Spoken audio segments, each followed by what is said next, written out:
Everyone, coach is here. If you have a question, raise your hand and I'll bring you into the room.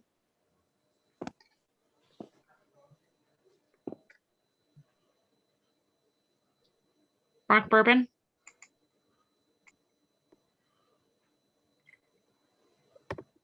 Hey, Tom. You said you wanted to look at the film. Specifically, was there some revelation with Julius and maybe being able to get him better shots or something like that? Well, our team in general, I thought we were good offensively in the first quarter. We struggled in the second quarter. And there was a stretch of 5 minutes that I felt we broke down. And then the second half, I didn't think we had one crack at to maybe get back into it, and we missed an open three and a pull up by Derek. But obviously we have to shoot the ball up better than we did. Steve Popper. Hey, Tom, with some of the guys who have carried you guys a lot this year offensively struggling, do you sense any frustration with them, or are they still confident? Well, this is normal. This is the playoffs. It's going to be intense. There's going to be ups and downs. You have to navigate through everything. Sometimes it's going your way. Sometimes it's not.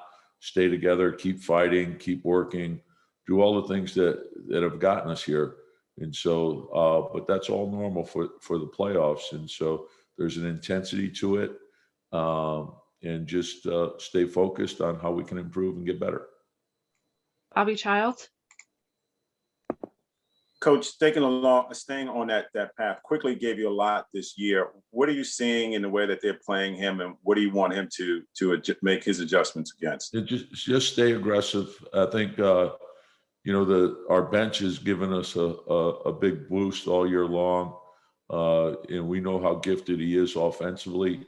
So when his shot's there, don't hesitate. Just let it go. I want him to play freely. He's got to be aggressive. And they're up on him pretty good, but he'll find his shots. Mike Vorkunov. Tom, one of the things you noted yesterday after the game was that by starting Derek, you guys got off to a good start, but then the second quarter obviously didn't go as well. How are you managing your rotations in terms of trying to figure out how to now have Derek be in with the starters and figure out how to have enough offense with that second unit? Yeah, and that's a big thing, and it's not only the offense, the defense, and they changed their rotation with their second group as well. So those matchups will be critical. But we have to contain the ball. We have to challenge the three. We have to finish with the rebounding. The one thing I thought we did well, we got to the line very effectively, which should have allowed us to set up our defense better than we did. So that's something that was a plus. But the second quarter, we did not play well in. Steph Bondy. Hey, Tom. In the regular season, we saw a lot of the two-man game with Reggie Bullock and Julius and screens with those two, but not so much in the playoffs, even though Trey has been on Reggie. Do you think that's to get them more involved with each other? Do you think that's one way to unlock Julius? Yeah, we've gotten to that a lot off our dribble handoff, and we've gotten some good looks off of that. But the pick and roll, we've done it some. They're overloading to the strong side on that as well. And so we just have to make the right reads and keep the ball moving. Mark Berman. Yeah, Tom, where are you with Elfrid right now? I mean, I imagine it must have been a difficult conversation when you talked to him yesterday morning. Yeah, well, you always have to do what you think is best for your team. And sometimes it's matchups. Elfrid's a critical part of the team. He's had a very good year for us. It's just also like what we're looking at and what we think gives us our best chance right now. But we've asked everyone to sacrifice and put the team first, and he's done that. We have great veteran leadership. And guys have sacrificed a lot, whether it's starting, not starting, shots, or rotation, not rotation. But this team has been a very together team from start to finish. Mike Vorkunov. Tom, we keep asking you with Julius with the shooting. Is there more you can do to kind of spark his playmaking and create kind of passing lanes for him? And because his assist numbers are down in this series as well. Yeah, and the thing is just to trust the pass, which we know what a great passer he is. But just be Julius. You know, I don't want him overthinking it. Play freely. Let the game come to you. The game will tell you the play. Sometimes you're going to get your shots. Sometimes you've got to make the play. And that's what he's done extremely well all year long. The one thing about Julius is, I've said this all along, he's our engine. He's a fighter. He's tough. He's smart. He'll figure it out. Thank you, Coach. Yep.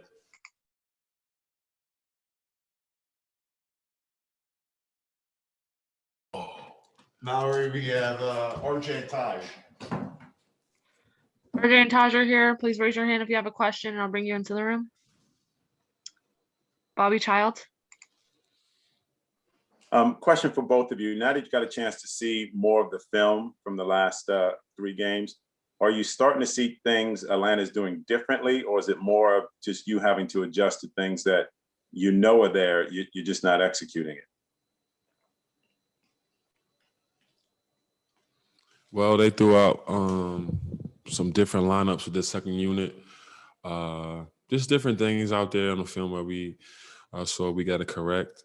But at the end of the day, it's all effort and energy and just being tough. It's the playoffs. You're going to continue to see the same plays, the same personnel over and over again. It just comes down to just how long you can continue to swing and just continue to just fight. It's going to be ups and downs. Every team is going to make a run. It's all about who can fight the longest. Cassidy Hubbard. So, guys, I mean, I know the playoffs are an emotional roller coaster, and I understand the irony of this question, but RJ, you know, to you first, are you actively doing anything to block out the noise or stay balanced, whether it be talking to your dad more or turning off social media? I don't really hear any of that stuff. I never been one to care about that stuff, honestly. You know, I'm always confident in my game, confident in the team. We've been doing it all year. You know, we're in the playoffs for a reason. You know what I mean? So not really worried about none of that. Just got to come in and, like Todd said, be the harder playing team. Taj, as a veteran and someone who has a lot of playoff experience, what do you do to stay emotionally balanced? Is there anything in your routine that changes? To be honest with you, playing for the Knicks, it really for this playoff run, it kind of already got us a little mentally ready, because when you play in New York City throughout the year, you constantly get criticized, ridiculed, and that kind of prepares you. That's why our team is so close knit, so ready to bounce back. That's our mentality, because the city is always going to let you know how to play and how you should go out there and conduct yourself. And we're just used to it. It's been in the playoffs a long time, but at the end of the day, is all we care about is what's going on the court. You got to continue to be a professional, continue to put it behind you. You got to have short memory, same way it is in the regular season, short memory, and just be ready for the next game. Mark Berman. Yeah, hi, Taj. You know, you started last night. How do you feel that went, and do you feel that's going to stick going forward? To be honest, I felt it was great. We came out, we started the game off the way we wanted to start it. We finished the first quarter the way we wanted to finish it with the lead. So it doesn't really matter. Whatever Tibbs wants me to do, whatever Tibbs give us a game plan, I come off the bench, I play 5 minutes. That doesn't really matter as long as we figure out a way to come out with a W. And late in the season and playoffs, there's going to be a lot of adjustments. You have to just be ready whenever your number's called. But at the end of the day, like I said before, if Noel starts, it doesn't really matter. As long as whoever's on the court, we just get any kind of energy, any kind of burst we can get. We get it done, try to get a W, I'm with it. Steve Popper. RJ, I guess with Taj sitting right next to you, I'll ask you this. Does it help having guys like that who've been through this before? like Tom was just saying, this is the playoffs and you got to learn and get used to what it is like every night, how it changes every game. Oh yeah, I mean, Taj might be one of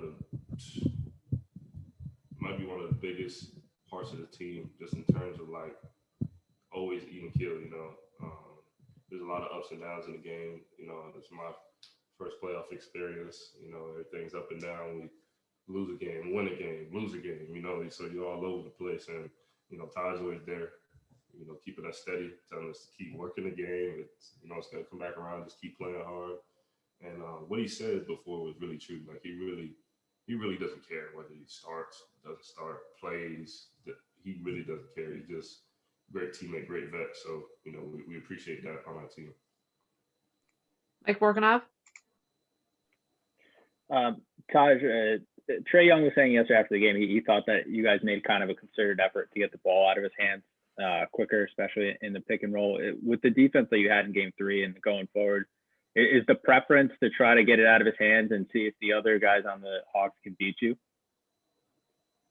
Well, I don't know. We can't give up details on what we want to do, but I know that would sometimes you try to do that, but they have so many other weapons on that team. If you look at that second unit, the way the second unit came out, they had Lou Will. They had a lot of shooters on the wing, and they all could push the ball with either hand. So I wouldn't just say it's just Trae. They had a great game as far as just coming out, firing on all cylinders, playing to their strong points. And, they handle it. Thank you, guys.